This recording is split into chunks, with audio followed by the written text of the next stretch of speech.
Buongiorno, ben trovati al telegiornale del Veneto. La diatriba sull'ospedale di Padova che sembra non avere fine. Ancora nulla di deciso dopo la riunione del tavolo tecnico convocato ieri a Venezia. Ora lo stallo è generato dall'ennesimo scontro tra Comune e Regione. Il servizio di Curzio Pettenò.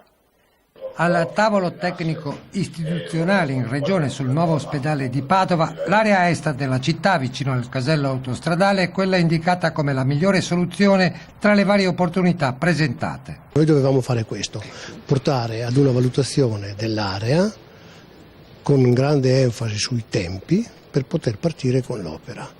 I tempi, come abbiamo visto, non sono zero, parliamo di anni. Però a questo punto adesso ci sono da definire altre cose. Che sono la cessione di quei terreni in gran parte di proprietà comunale. La Regione, che decide e finanzia l'opera, li vuole gratis, valendosi di un impegno preso dalla precedente amministrazione Bitonci, contraria però l'attuale con il sindaco Giordani. Voglio capire perché tutti gli ospedali del Veneto sono stati costruiti su terreni che la Regione ha pagato e perché a Padova no? Perché?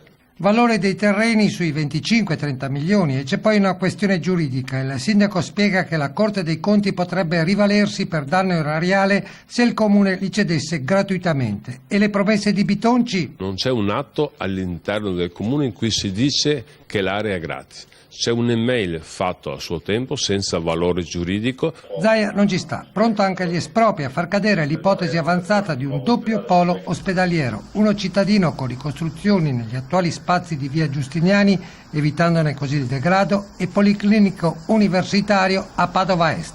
Ne riparlerò con il sindaco e vedremo di trovare ovviamente la soluzione.